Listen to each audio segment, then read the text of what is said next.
नमस्कार, मैं हूं के उपाध्याय और आप देख रहे हैं जनता टीवी। उत्तर प्रदेश का कन्नौज जिला इत्र की खुशबुओं से महकता है। यहाँ की हवाओं में भी सुगंध तैरती है, यहाँ के खेतों में फूलों की क्यारियां महकती हैं। लेकिन पिछले कुछ दिनों से कन्नौज राजनीति का केंद्र बना हुआ है। कन्नौज के इत्र की खुशबू न केवल कन्नौज को महकाती है, बल्कि यहाँ का इत्र पूरे विश्व में प्रसिद्ध है। बाहर भी यहाँ का इत्र इम्पोर्ट होता है, मंगाया जाता है। कन्नौज का इत्र फेमस है क्योंकि कन्नौज में इत्र व्यवसाय बड़ी मात्रा में होता है। पिछले कुछ दिनों से कन्नौज की सियासत गरमाई हुई है। यहाँ पीयूष जैन इत्र कारोबारी के यहाँ छापा पड़ा और वहां नोटों की गड्डियां मिली और ये गड्डियां लगभग 300 करोड़ की थी। 40 किलो सोना मिला। इसके बाद सियासत शुरू हुई। टाइमिंग को लेकर के सवाल खड़े किए जाते रहे और कहा गया कि यह सारा पैसा अखिलेश यादव से संबंधित समाजवादी पार्टी के नेताओं का है। अखिलेश यादव ने इससे साफ इनकार किया। उन्होंने कहा कि यह भारतीय जनता पार्टी के ही लोग हैं। इससे कुछ दिन पहले ही समाजवादी पार्टी ने समाजवादी इत्र लॉन्च किया था। उसके कारोबारी पम्मी जैन के यहाँ अभी कुछ दिनों पहले ही छापा पड़ा है। छापे की कार्रवाई चल रही है। पता चला है कि वहां भी नोट गिनने के लिए मशीन मंगाई गई है। इत्र कारोबारियों के यहाँ इन छापों से सियासत गरमाई हुई है। कहा जा रहा है कि आखिर चुनाव के वक्त ही छापों की याद क्यों आई? क्या इससे पहले जितनी भी एजेंसियां हैं, क्या वो सो रही थी या अपना काम ठीक से नहीं कर पा रही थी, या फिर चुनाव में दबाव बनाने की कोई रणनीति है? इन्हीं मुद्दों पर बहस करने के लिए हमारे साथ आज पैनल में है भारतीय जनता पार्टी के नेता एसएन सिंह, प्रोफेसर जयप्रकाश यादव प्रगतिशील समाजवादी पार्टी शिवपाल यादव के साथ जुड़े हुए हैं, कीर्ति निधि पांडे समाजवादी पार्टी से, और संजय तिवारी वरिष्ठ पत्रकार के नाते अपनी राय हमें देंगे। बात भारतीय जनता पार्टी से ही शुरू करते हैं। सिंह साहब, ये बताइए, इस समय जो छापेमारी की गई है, टाइमिंग आखिर चुनाव के ऐन वक्त पहले की क्यों चुनी गई? क्या ये टाइमिंग आपको लगता नहीं कि इससे पहले भी ये कार्रवाई हो सकती थी? फिर चुन चुन के छापेमारी होना, उन लोगों के यहाँ छापेमारी होना जो समाजवादी पार्टी से जुड़े हुए हैं, या कहीं कोई चूक हो गई है? एसएन सिंह जी। देखिए उपाध्याय जी, सबसे पहले नव वर्ष की हार्दिक शुभकामनाएं आपको, यहाँ पे बैठे सभी शुभचिंतकों को और आपके सभी दर्शकों को। दूसरा, आपका जो प्रश्न है उसके जवाब में मैं यही कहना चाहूंगा कि यह भारतवर्ष में हमेशा कहीं ना कहीं चुनाव होता रहता है और एक कार्यवाही लगातार चलने वाली सतत प्रक्रिया है। पिछले महीने आप देखे होंगे राजस्थान में चुनाव नहीं है लेकिन वहां छापे पड़े थे और 300 करोड़ रुपए एक व्यवसायी के यहाँ मिला था। महाराष्ट्र में इंपोर्ट एक्सपोर्ट करने वाले एक व्यवसायी के यहाँ भी तमाम ऐसे डॉक्यूमेंट मिले थे जिसकी जांच चल रही है। कर्नाटक में और उड़ीसा, पश्चिम बंगाल में भी इस तरह की कार्रवाई थी। चूंकि यहाँ पे समाजवादी पार्टी के लोग पहले दिन से ही कह रहे हैं कि ये समाजवादी पार्टी के लोगों के ऊपर कार्रवाई हो रही है। भारतीय जनता पार्टी का कोई भी व्यक्ति पहले दिन से ये नहीं कहा कि ये समाजवादी पार्टी के लोग, हमने इस पे कोई ऐसी बात नहीं की। पहले दिन ही ये कहा गया कि ये राजनीतिक द्वेष से समाजवादी पार्टी का तो आरोप है कि जो सबसे पहले छापे की कार्रवाई हुई थी पीयूष जैन के यहाँ, पीयूष जैन को समाजवादी पार्टी जो है भारतीय जनता पार्टी के बता रही है। उनका कहना है कि ये गलती हो गई, भेजना कहीं और था, टीम को भेज कहीं और दिया, और अब गलती को सुधारने के लिए दोबारा छापा मारा गया है, जो कार्रवाई अभी चल रही है। सिंह साहब, देखिए, अच्छी बात है उपाध्याय जी, आपने बड़ा अच्छा सवाल पूछा। अगर वो भारतीय जनता पार्टी का है तो भी सामने आ जाएगा और समाजवादी पार्टी का है तो भी सामने आ जाएगा। जेब मेरा कटता है और बगल में बैठे हुए व्यक्ति के अंदर खलबलाहट होती है तो इससे आप समझ सकते हैं कि वो पैसा किसका था। कोई बात नहीं, मैं कह रहा हूं अखिलेश यादव जी एक जिम्मेदार भरे पद पे पहले बैठे हुए थे, वो तो समझ सकते हैं। उनके समय में नोएडा एक्सटेंशन में 2 बड़े बिल्डरों के यहाँ छापा पड़ा था और एक शराब के व्यवसायी के यहाँ छापे पड़े थे। और सरकार किसकी थी? अखिलेश जी की राज्य में थी और केंद्र में भी अखिलेश जी समर्थन से सरकार चला रहे थे। लिहाजा ऐसे बातों को जब वो जनता के सामने ले आते हैं तो कोई भी इस पे सवाल खड़ा करेगा कि वो इस तरह की उलूल जुलूल बातें कहते रहते हैं। जैसे आप देखे होंगे उपाध्याय साहब कि कोरोना काल में ही जो वैक्सीन बन रही थी वो सबके भले के लिए वैज्ञानिक बना रहे थे, लेकिन उन्होंने क्या कहा कि ये भारतीय जनता पार्टी की वैक्सीन है। आप समझिए ये कार्रवाई कैसी होती है। जैसे किसी डॉक्यूमेंट में अगर कोई गड़बड़ी पाई जाती है तो उस पे एक जांच बैठाया जाता है। उस जांच में अलग अलग अधिकारी होते हैं, सबके अपने अपने नाम होते हैं, किसी को किसी चीज की जानकारी होती है, किसी को किसी चीज की जानकारी होती है, फिर उस पुख्ता जानकारी के आधार पर कार्रवाई होती है। लेकिन ऐसे कह देना कि ये भारतीय जनता पार्टी का है, कांग्रेस का है, फला का है, ये तो बहुत छोटी बात होगी। जी ठीक है सिंह साहब। पांडे जी, कीर्ति निधि पांडे जी समाजवादी पार्टी के प्रवक्ता हैं। कीर्ति निधि जी, इन छापेमारी पर आप क्या कहेंगे? अब बहुत लंबा सवाल न करके सिंपल सा सवाल मेरा ये है कि चलिए ठीक है, हम ये मान लेते हैं कि छापेमारी की टाइमिंग गलत है, लेकिन कैश तो मिल रहा है। देखिए पांडे जी, समाजवादी पार्टी बहुत स्पष्ट रूप से कही थी और 2-3 महीना पहले हमारे नेता ने कहा था कि जैसे जैसे भारतीय जनता पार्टी को उत्तर प्रदेश में हार नजर आएगा, वैसे वैसे देश के तमाम नेताओं का उत्तर प्रदेश में आगमन शुरू होगा। वैसे वैसे जब देश के प्रधानमंत्री उत्तर प्रदेश में प्रचार शुरू करेंगे तो इनकम टैक्स, सीबीआई और ईडी से गठबंधन करके चुनाव लड़ने का प्रयास करें और उसका नजारा देखने को मिला। राजीव राय जी हमारे पार्टी के प्रवक्ता है और जो हमारे कार्यालय में काम करने वाले लोग हैं, उनके घरों पे छापे मारे गए और मिला कुछ नहीं, आखिर कुछ नहीं हुआ। और ये जो पीयूष जैन गलती से पकड़ लिए गए, एक पढ़ना का छापा पुष्पा जैन और पम्मी जैन का, गलत खरीद में इनकम टैक्स ने उनका छापा मार दिया।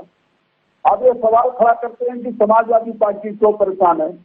समाजवादी पार्टी जो उस दिन खबरें चल रही थी चैनलों पर कि पीयूष जैन समाजवादी पार्टी से जुड़े हैं, समाजवादी पर लॉन्च करने वाले हैं पीयूष जैन, ये गलत खबरें चलने लगी, फिर से सफाई देना समाजवादी पार्टी की नैतिक जिम्मेदारी।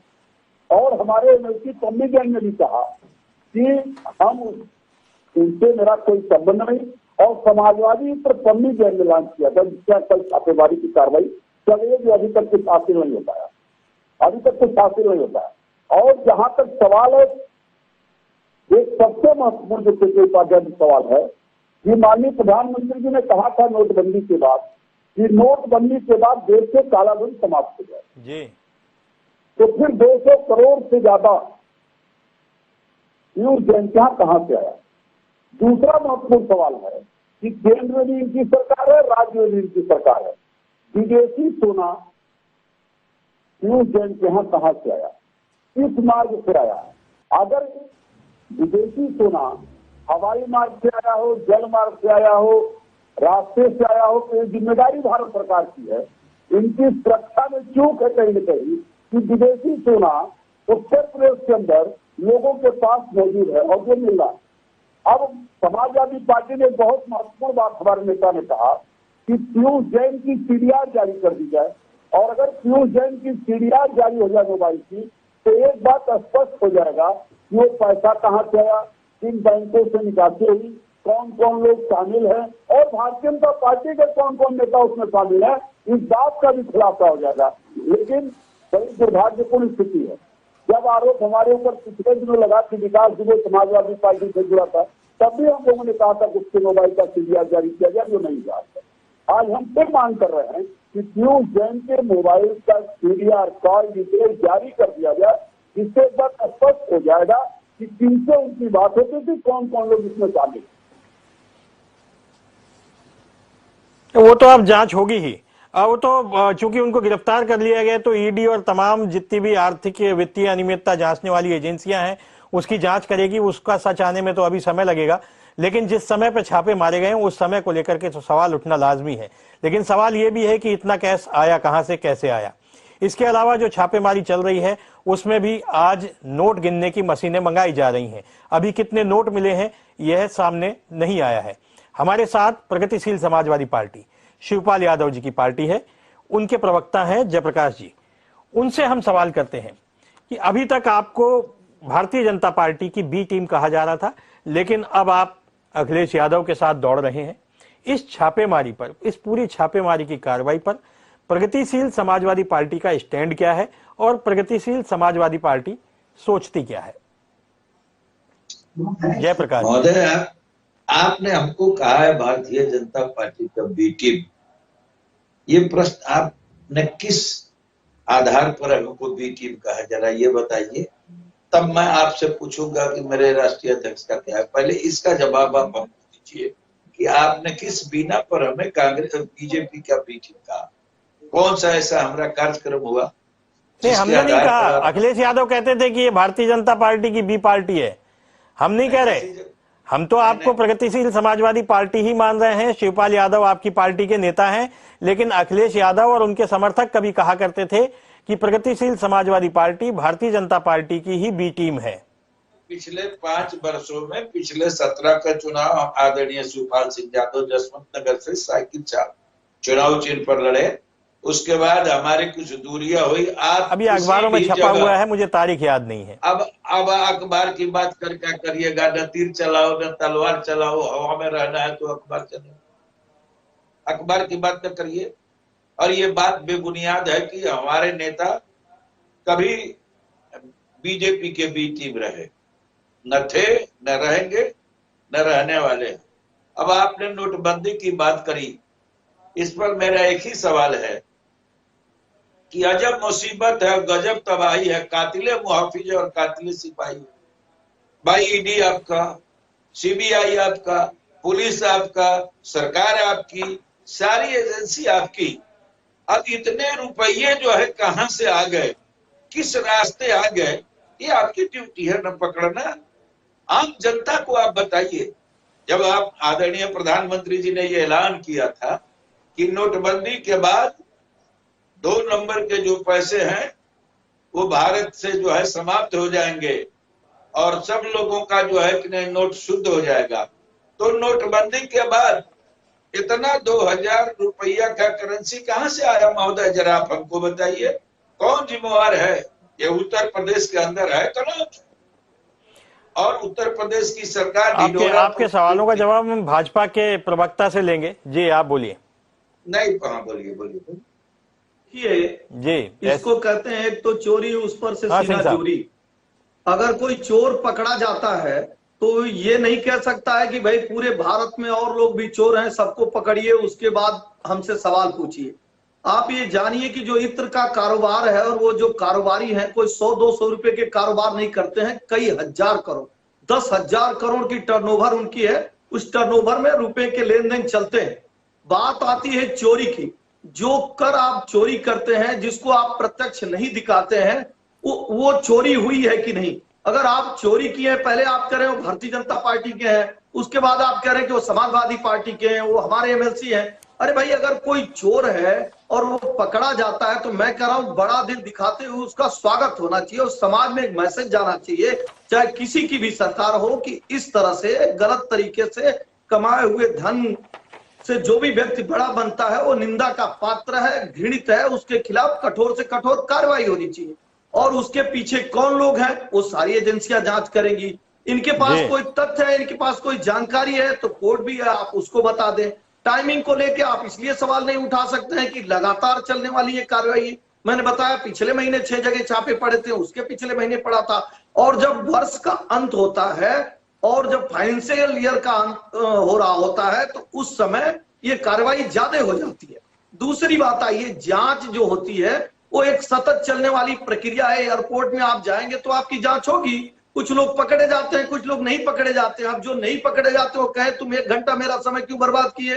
भाई मेरे पास तो कुछ नहीं था। लेकिन उसी प्रक्रिया के तहत तो कई लोगों के पास से पैसे, कई लोगों के पास से सोना, कई लोगों के पास से ड्रग्स बरामद होता है। तो इस प्रक्रिया पे नहीं सवाल उठाना चाहिए, एजेंसियों पे नहीं सवाल उठाना चाहिए। जांच होने दीजिए, भरोसा करिए। यह किसी पार्टी की जांच नहीं है, एजेंसियां जांच कर रही हैं। कुछ दिन के बाद आप सुप्रीम कोर्ट पे सवाल उठाएंगे, उसके बाद आप चुनाव आयोग पे सवाल उठाएंगे। लिहाजा मेरा निवेदन है, अगर कोई निर्दोष है उसके खिलाफ कार्रवाई होती है तो गलत है, लेकिन अगर कोई दोषी है उसके खिलाफ कार्रवाई होती है तो होनी चाहिए। और समाज में मैसेज जाना चाहिए, सभी लोगों को कहना चाहिए, चाहे वो किसी भी पार्टी का हो, कि ये गलत है। ठीक है। संजय तिवारी जी, वरिष्ठ पत्रकार हैं आप, पिछले कई दिनों से इस छापेमारी कार्रवाई पर नजर भी रखे हुए हैं। आखिर ये हो क्या रहा है और इस समय ही क्यों? दरअसल अभी मैं सभी की बातें सुन रहा था और जब छापा पड़ा और जितने नोट पहले दिन पीयूष जी के यहां से बरामद हुए थे, तो उसके बाद से ये मामला पूरी तौर पर राजनीतिक इसको स्वरूप दे दिया गया। किसी ने कहा कि ये छापा किसी और के यहां पड़ना था, गलती से उनके यहां पड़ गया। नोट जब बरामद होने शुरू हुए और जिस तरह से नोटों की गड्डियां निकली और जैसे मशीनें लगा के रात दिन एक करके 50 कर्मचारी उस नोट को गिन रहे थे और उसके बाद वो नोट सरकार के कब्जे में गया, उसके बाद भी ये बात आई कि वो व्यापारी जो है उसने अपना टैक्स अदा करने की बात की है और उसको पैसा वापस कर दिया गया है, जबकि ये गलत बात थी। छापेमारी ईडी की कोई नई चीज नहीं है। ये छापेमारी अभी जो भाजपा के प्रवक्ता महोदय कह रहे थे, मैं उनकी बात से इतना सहमत हूं कि ये छापेमारी होती है और कोई भी पकड़ा जाएगा तो वो अपराधी है यदि उसके पास से गलत पैसे बरामद हो रहे हैं। लेकिन यह भी सच है कि नोटबंदी के बाद जिस तरह प्रधानमंत्री जी ने ये एक तरह से डंके की चोट पर कहा था कि अब कोई काला धन कहीं इकट्ठा नहीं हो पाएगा और इसीलिए हम लोगों ने सारे नोट बदल दिए। लेकिन दुख है, बहुत दुख है इस बात का कि देश में इतनी बड़ी संख्या में नोट अवैध बरामद हो रहे हैं। नोट तो अवैध नहीं है, लेकिन अवैध धन है वो। टैक्सेशन डिपार्टमेंट ऐसा क्या करता है कि इतना पैसा लोग इकट्ठा कर लेते हैं, चोरी कर लेते हैं और उसको तब पता चलता है जब कोई चुनाव आने वाला होता है। इस पर तो सवाल जरूर उठेगा, चाहे आप जब भी करें। जैसे आप कोई कार्रवाई सामान्य तौर पर करते हैं उस समय कोई कुछ नहीं बोलता है, कार्रवाई चलती रहती है। लेकिन यदि चुनाव है और चुनाव के समय पैसे का खेल शुरू हुआ तो इस पैसे के खेल पर तो सबकी निगाह जाती है, जनता की भी निगाह जाती है, अखबारों की भी निगाह जाती है, पार्टियों की भी निगाह जाती है।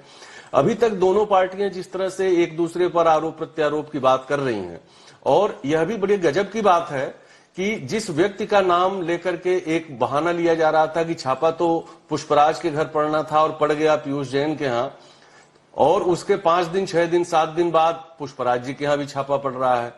तो ये मौका क्यों दिया गया कि वो अपना पैसा कहीं ठिकाने लगा सके? उनका नाम जब आ गया तो हम कैसे मान लें कि उन्होंने पैसे ठिकाने न लगाए होंगे, वो पैसे बाहर न निकाले होंगे, उनकी ट्रकें कहीं ट्रांसपोर्टेशन में न चल रही होंगी। ये तो बड़ा अजीबोगरीब सा मामला इस समय सामने चल रहा है। इसमें हम किसी को क्लीन चिट नहीं दे सकते कि इन्होंने बड़ा अच्छा किया और इन्होंने बड़ा खराब कर दिया। चोरी, कालाबाजारी ये प्रमाणित है दोनों छापों में। दोनों व्यवसायियों ने देश का पैसा चुराया है, ये सच है, लेकिन पूरा सच सामने नहीं आ रहा है। ईडी ने एक विज्ञप्ति जारी की थी अभी परसों और उन्होंने कहा था कि जो अखबारों में खबरें छप रही हैं वो गलत छप रही हैं। पीयूष जैन जी के यहां से जितना पैसा बरामद हुआ है वो सारा का सारा पैसा एसबीआई के लॉकर में जमा कर दिया गया है। उस पर जैसा निर्णय होगा वैसा बाद में देखा जाएगा। वहां एक बात तो स्पष्ट हो गई। उसके बाद पुष्पराज जैन के यहां छापा पड़ा, 2 दिन तक कुछ पता नहीं चला कि कितने पैसे मिले, क्या हुआ, कैसे हुआ। आज ये खबरें आ रही हैं कि उनके यहां भी नोट गिनने की मशीन लगाई गई है। तो ये ईडी की कार्रवाई को लेकर के एक संदेह जैसी स्थिति तो जरूर पैदा होती है कि एक बार आप नाम अखबारों में उछलवा देते हो, अखबारों में, मीडिया में, समाज में ये नाम आ जाता है कि छापा उनके यहाँ पड़ना था, गलती से उनके यहाँ पड़ गया, फिर उसके बाद वो, और ऐसा भी नहीं है कि कोई चोरी है इसमें। ये तो बातें कीर्तिनिधि पांडे जी, भारतीय जनता पार्टी लगातार समाजवादी पार्टी पर भ्रष्टाचार को लेकर के आरोप लगाती रही है और हमला करती रही है।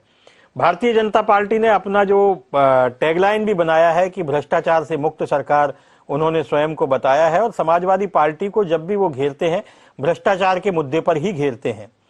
और इस समय जो कार्रवाई हुई है उससे जो नोट बरामद हुए हैं या नोट बरामद होने वाले हैं उससे उनके ये आरोप सही प्रतीत होते हैं, ऐसा लगता है। चाहे टाइमिंग सही है या गलत ये एक अलग विषय है, इस पर अलग डिबेट हो सकती है, लेकिन नोट तो बरामद हुए हैं। इन सारे जो सवालात उठ रहे हैं जनता के बीच में, उस पर आपका क्या कहना है? समाजवादी पार्टी आखिर भ्रष्टाचार का जो टैग है वो समाजवादी पार्टी पर चिपक क्यों जाता है?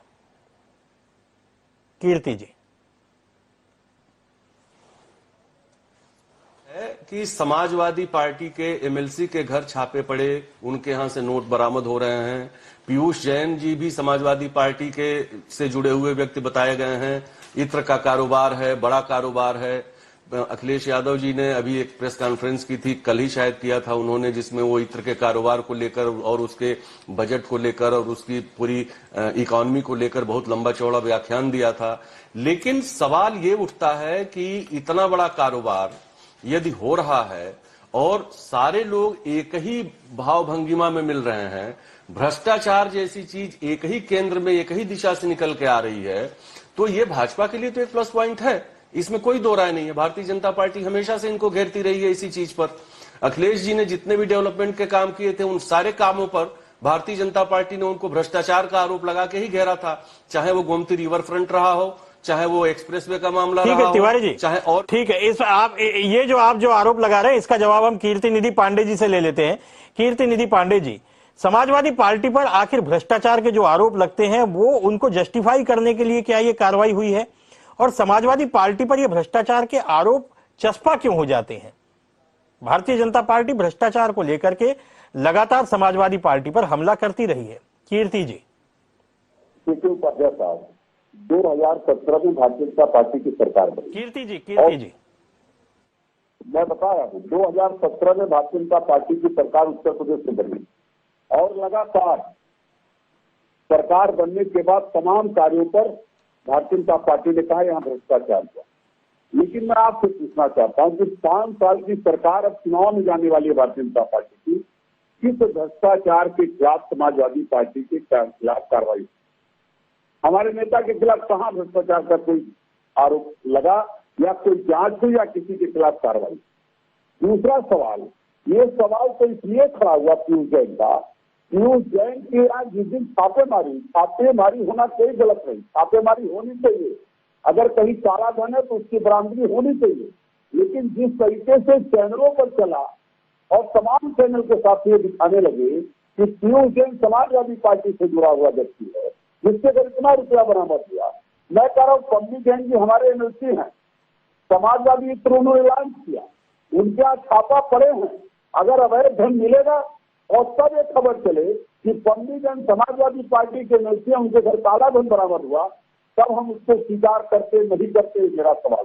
लेकिन पीयूष जैन जो भारतीय जनता पार्टी से जुड़े लोग हैं, जिसका समाजवादी पार्टी से कोई वास्ता नहीं, उनको भी अखिलेश यादव जी से जोड़ करके सिर्फ बदनाम करने की नियत से जिस तरीके से हमारे पार्टी के नेताओं का छापा मारे जा रहे हैं। राजू राय जी हमारे पार्टी के प्रवक्ता, जिनका 17,000 रुपया केवल उनके पास से नगद बरामद हुआ, और जिस तरीके से समाजवादी पार्टी के दफ्तरों में रहने वाले लोगों के आज छापे मारे जा रहे हैं, और ये चुनाव का वक्त 10 दिन बाद आचार संहिता लग जाएगी। ऐसे समय में छापेमारी केवल भारतीय जनता पार्टी अपनी क्षमता छिपाने के लिए, जो जनता के हित में कोई बड़े फैसले नहीं कर पाई, उसको छिपाने के लिए समाजवादी पार्टी को बदनाम करके चुनाव लड़ना चाहती है। लेकिन एक बात सच है, जनता इस बार महंगाई के सवाल को लेकर के, जनता इस बार बेरोजगारी को सवाल को लेकर के, जनता किसानों की समस्या को सवाल को लेकर के मतदान करेंगे। और जहां तक सवाल है भ्रष्टाचार का, मैं बताता हूँ भारतीय जनता पार्टी सरकार का भ्रष्टाचार।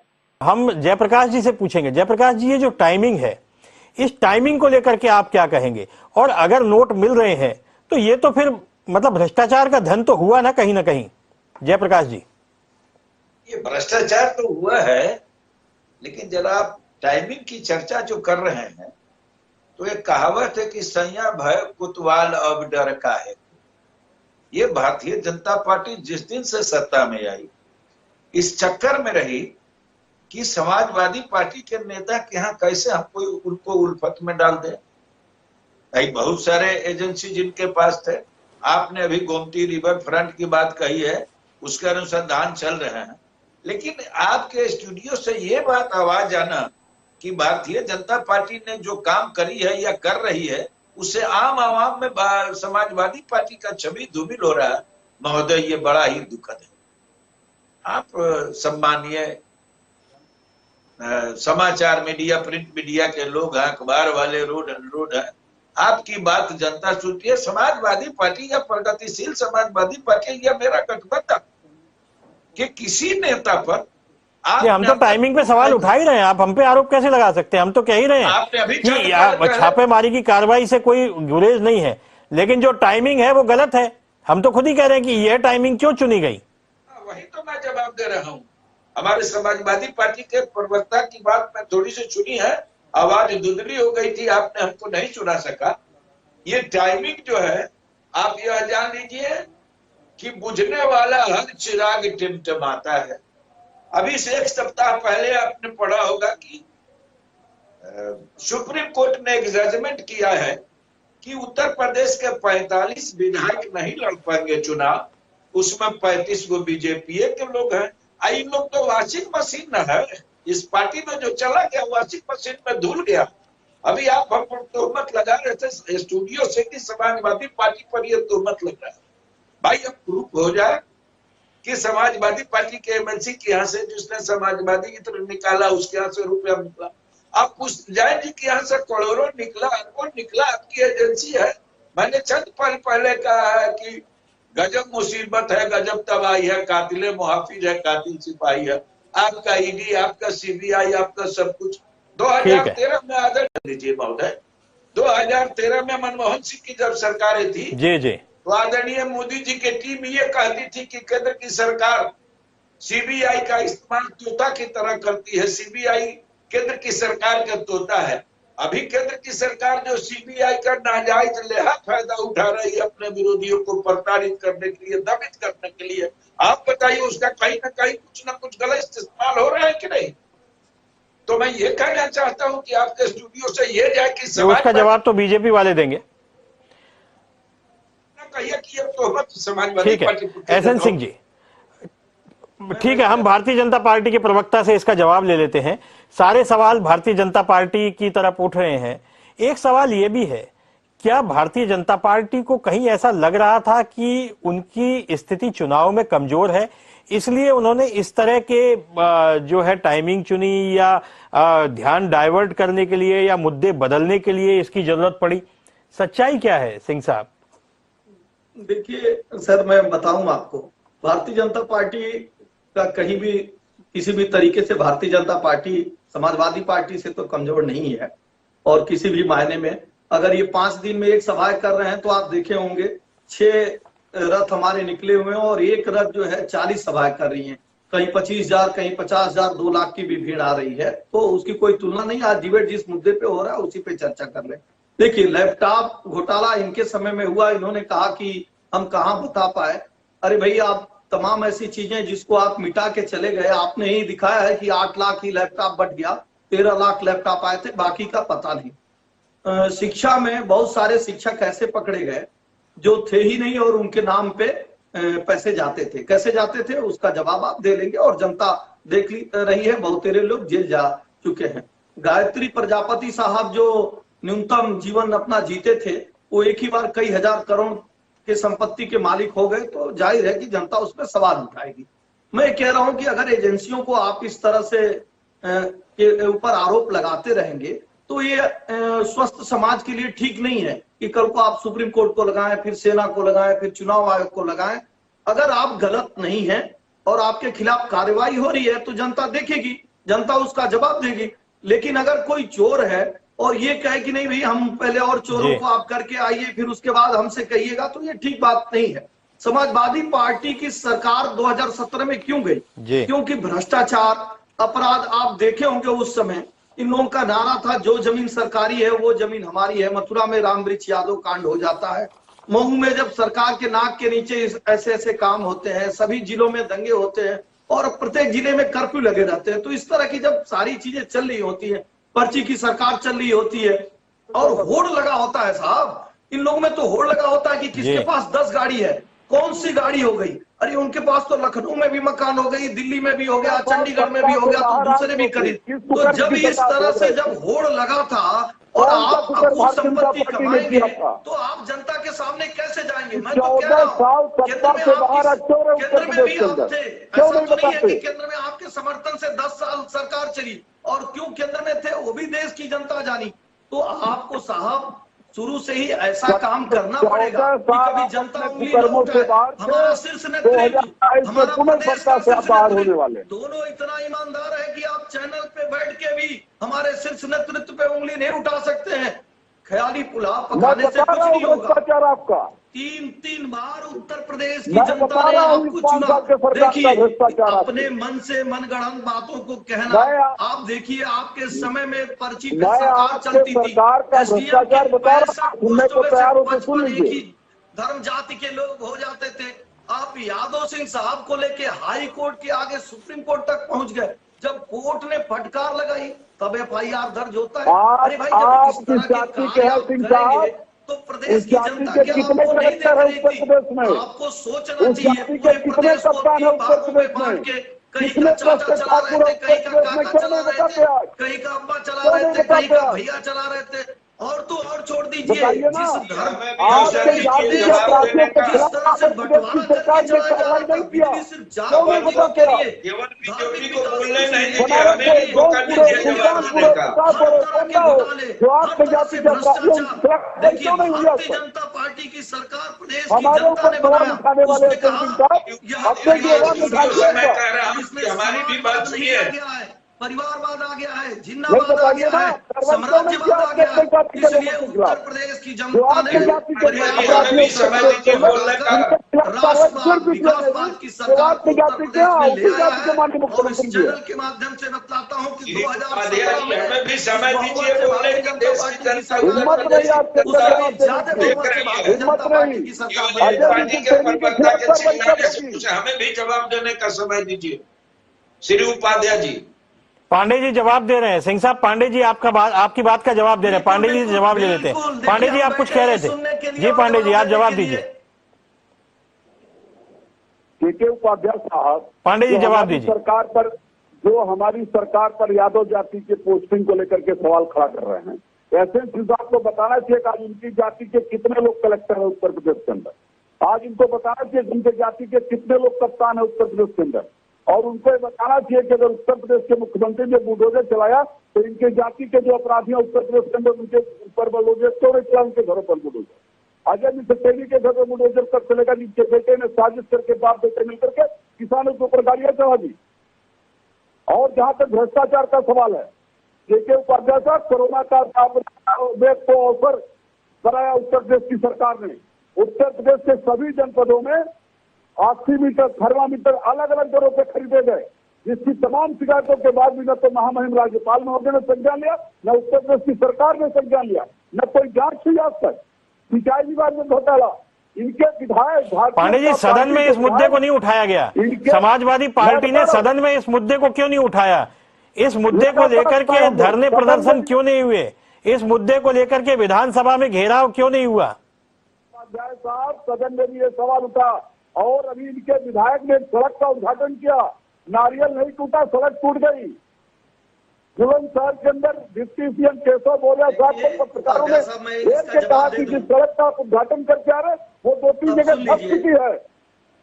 समाजवादी के प्रवक्ता भाई साहब, आप सुन लीजिए, अपना जवाब सुन लीजिए। आपने हमसे पूछा, आपने कोई बता नहीं पाया, आप उल्टे हमसे पूछे, तो आप सुन लीजिए। 4.5 साल अगर हमने कोई गलत किया तो विपक्ष भी विकास की एक धुरी होती है, 2 पहिया होते हैं लोकतंत्र में। आपने जनता के बीच में कब जाकर आंदोलन खड़ा किया, कब जाके आवाज उठाया कि हम इस तरह से गलती कर रहे हैं और हम इसको लेके जनता के बीच में जाएंगे।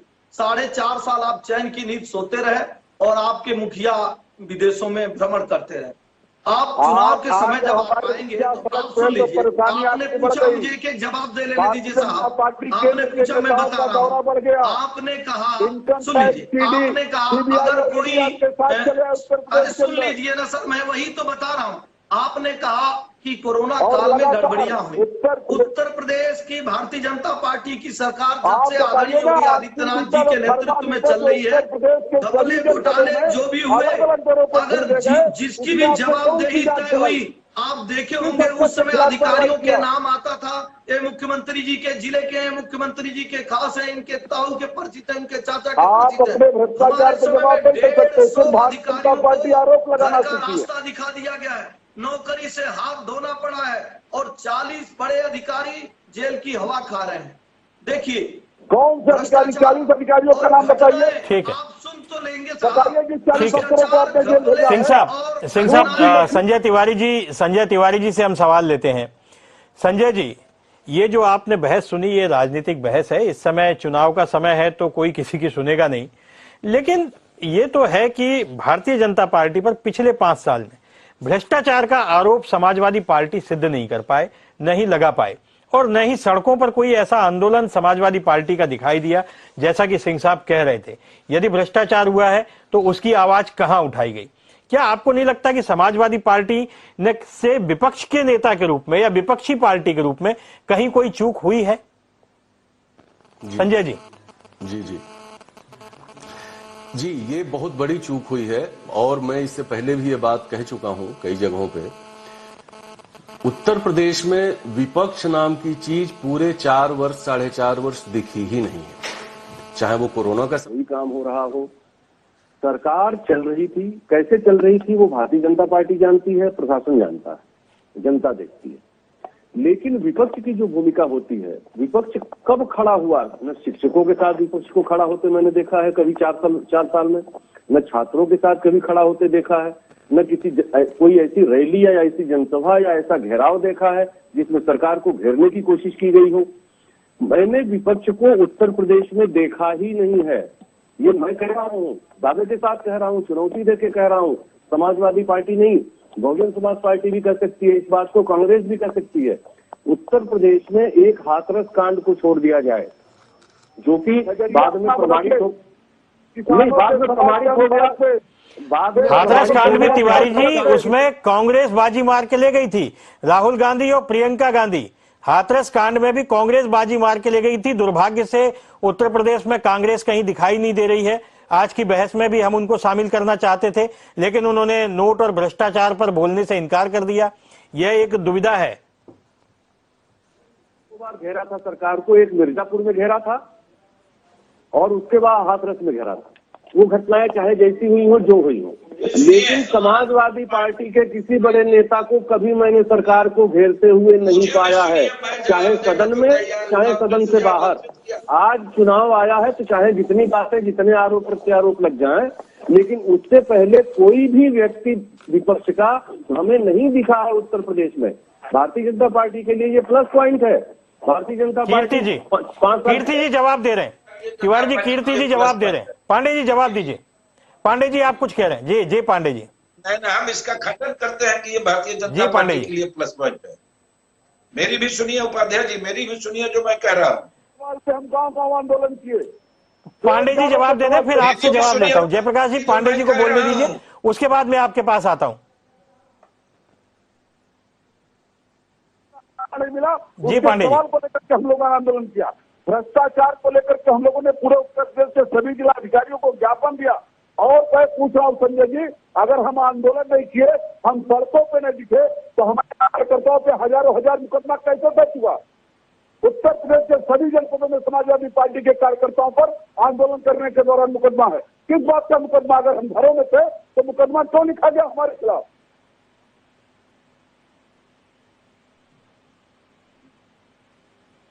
ठीक है, जयप्रकाश जी आप कुछ कहना चाह रहे थे। जयप्रकाश जी, मैं ये कहना आप भी विपक्ष में थे, आपकी पार्टी ने क्या किया?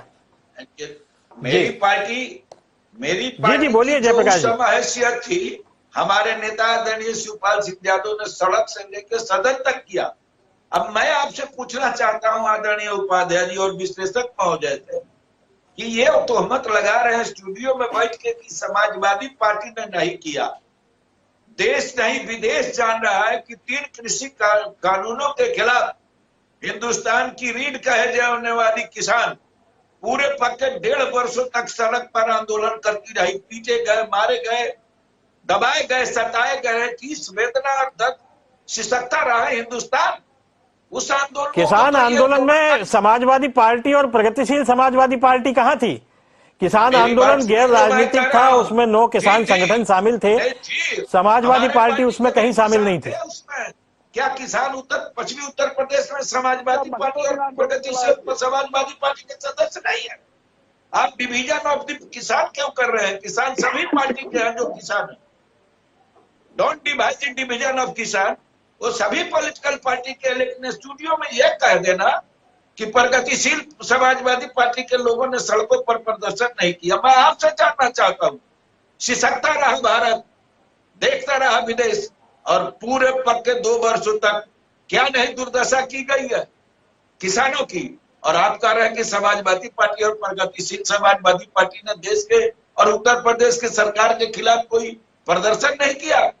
सत्ता संभालते ही गड्ढा मुक्त भारत की उत्तर प्रदेश की कल्पना कर रहे थे, और तीनों डिपार्टमेंट पे आज तक इनके काम चलाऊ अधिकारी हैं, चाहे राजकीय पुल निगम हो, लोक निर्माण निगम हो। आज के ही अखबार में पढ़िए, लिखा हुआ है, छपा हुआ है कि तीनों में काम चलाऊ अधिकारी है, परमानेंट पोस्टिंग नहीं है इनकी।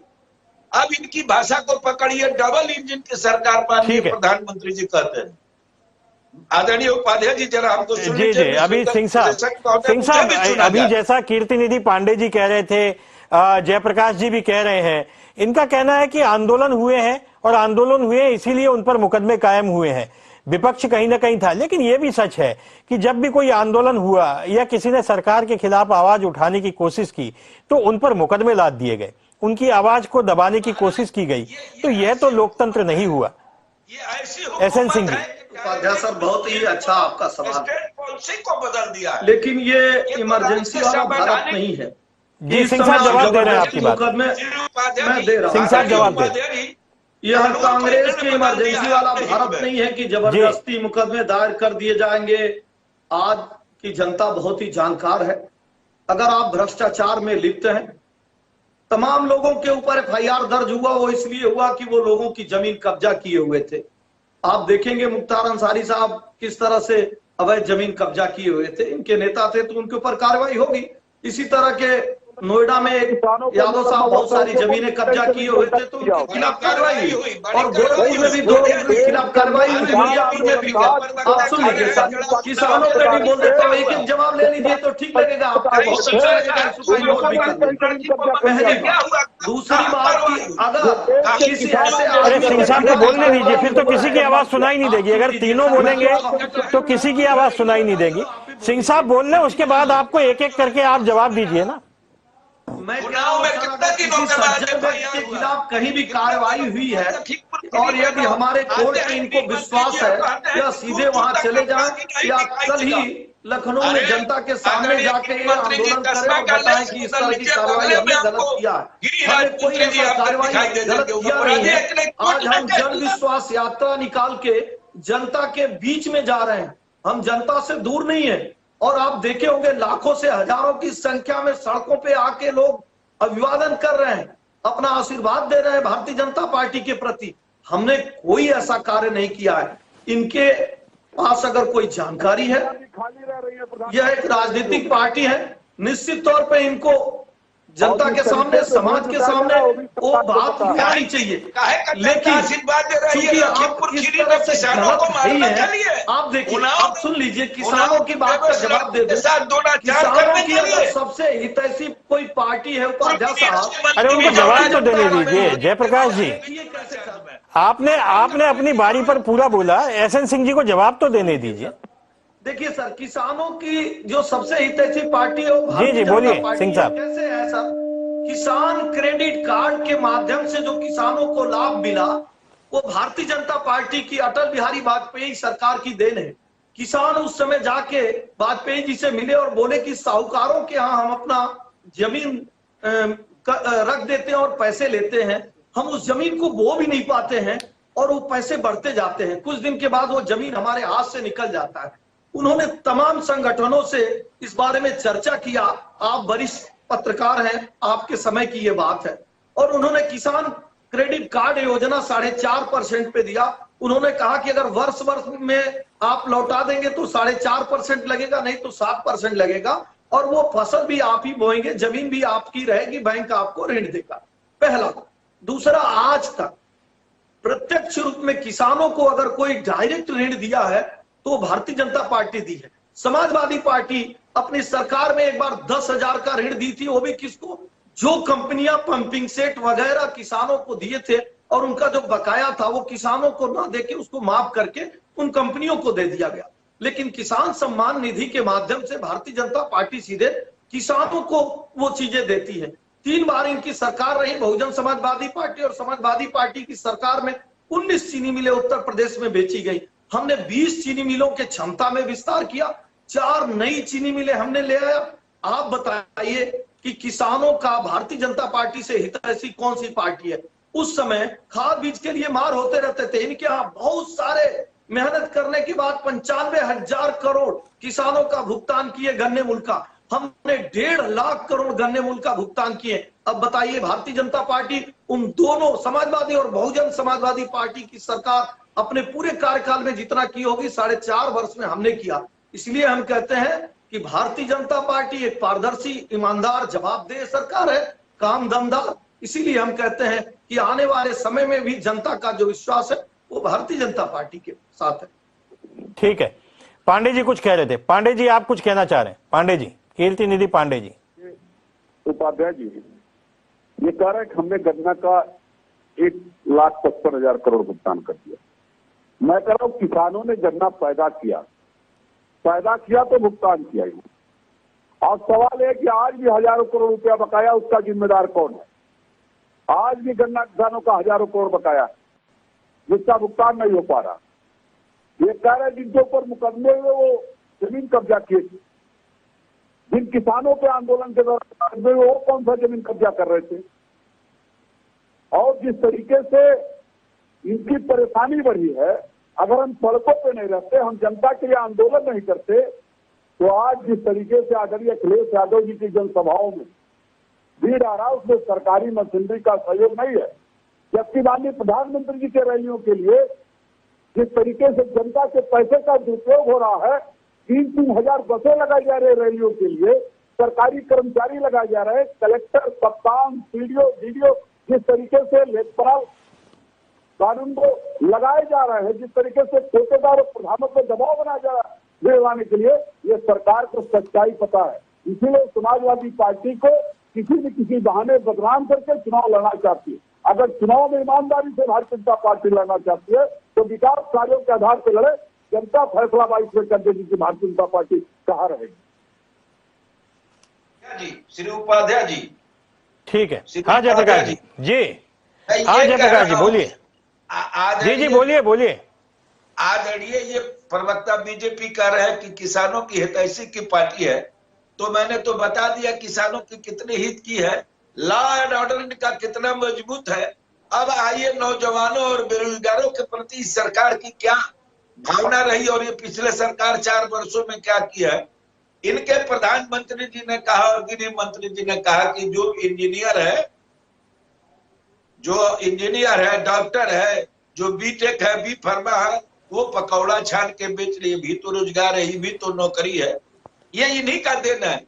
भाषाओं पर ये इनका बुनियाद जो है भाषाओं और नारों की सरकार रहती है।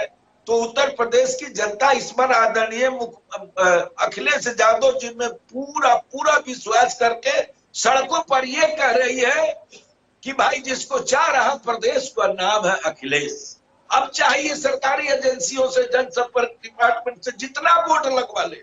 अब देखते होइएगा आदरणीय अखिलेश जी जहां जा रहे हैं, एक जैक्सन लाभ माताओं की, बहनों की। सिंह साहब से जवाब लेते हैं। सिंह साहब, बेरोजगारी को लेकर के लगातार सभी विपक्षी पार्टियां भारतीय जनता पार्टी पर हमलावर रही हैं और शिक्षकों के प्रदर्शन जारी है। बेरोजगारों के मसले पर क्या भारतीय जनता पार्टी कहीं ना कहीं चूक गई है? क्या रोजगार देने के जो दावे हैं, कहा जा रहा है कि उत्तर प्रदेश में सर्वाधिक रोजगार भारतीय जनता पार्टी ने दिए हैं, आखिर सच्चाई क्या है? देखिए सच्चाई यही है कि सबसे ज्यादा रोजगार भारतीय जनता पार्टी ने दिया है। अपने आंकड़े देख ले, गूगल पे भी है। समाजवादी पार्टी के सरकार में 2 लाख रोजगार दिया गया था, हमने 4.5 लाख प्रत्यक्ष रोजगार दिया और 20 लाख से अधिक हमने अप्रत्यक्ष रोजगार दिया है। आज जो बुनियादी ढांचे में बदलाव आया है, जो सड़कें बन रही है, इसके माध्यम से भी रोजगार मिल रहा है। डिफेंस कॉरिडोर जो बन रहा है उसके माध्यम से भी रोजगार मिल रहा है। आज जो हॉस्पिटल बन रहे हैं उसके माध्यम से भी रोजगार मिल रहा है। रैपिड रेल जो बन रहा है उसके माध्यम से भी रोजगार मिल रहा है। हम लगातार रोजगार देने का काम कर रहे हैं। भारतीय जनता पार्टी पर्ची की सरकार नहीं है, पारदर्शी और जवाबदेह सरकार है। आप देखिए इनके समय में बिजली जो आती थी वो कभी दिन में आते थे, कभी रात को आती थी। किसान कितने परेशान होते थे, पूरे रात भर जगे रहते थे कि कब बिजली आएगी और वो चलाएंगे। मैं तो कह रहा हूं अपना डाटा ये खोल के बताए ना। आज जो है पूर्वांचल एक्सप्रेसवे जो बना है उसमें किसी ने गिट्टी सप्लाई किया, किसी ने बालू सप्लाई किया, किसी ने मिट्टी सप्लाई किया। बगल में 4 चाय की कोई बेच रहा है, तो जो बुनियादी विकास होते हैं उससे निश्चित तौर पे रोजगार होता है। और जो ये कह रहे हैं चाय बेचना, पकोड़े बेचना, एक छोटा सा शहर मेरठ ले लीजिए, गाजियाबाद ले लीजिए, आगरा ले लीजिए, वहां जितने कल कारखाने में लोग काम नहीं करते होंगे, गोरखपुर ले लीजिए, देवरिया ले लीजिए, बस्ती ले लीजिए, जितने कल कारखाने में लोग काम नहीं करते हैं, उतना वहां जो दुकानें होती हैं शाम को आप देखे होंगे कईयों हजार की संख्या में लोग निकलते हैं। तो जब किसी चीज के बुनियादी विकास होता है, वहां कोई चीज आता है अगर, तो उस पर जाहिर तौर पर ढेर सारे रोजगार मिलते हैं। चूंकि इनके समय में रोजगार दिया नहीं गया, और विकास की जो ये बात कह रहे थे कि विकास में हम चुनाव लड़ेंगे, तो भारतीय जनता पार्टी से विकास में किसी भी तरीके से ये तुलना नहीं कर सकते। ईज ऑफ डूइंग बिजनेस में आज हम नंबर 1 चल रहे हैं। आज देखिए इनके समय 2 लाख करोड़ का बजट था, हमारा 5 लाख करोड़ का बजट है। यही सब अगर करना होता तो ये जिन्ना का नाम नहीं लेते, कहीं विकास की बात नहीं कहे, कहीं इन्होंने नहीं कहा कि हम ये करेंगे। इनके सांसद कहते हैं अगर समाजवादी पार्टी की सरकार नहीं आएगी, अगर हम 10 बच्चे नहीं पैदा करेंगे, तो अगले बार जो हमारी दिवाली होगी वो आ रहा हूं जयप्रकाश जी, आ रहा हूं, 1 मिनट सिंह साहब को अपनी बात पूरी करने दीजिए। मैं कह रहा हूं ऐसी बातों को कौन कहता है? भारतीय जनता पार्टी कभी ऐसी नहीं करी है। अरे सीना ठोक के हम जनता के बीच में गए हैं, हम समाजवादी पार्टी।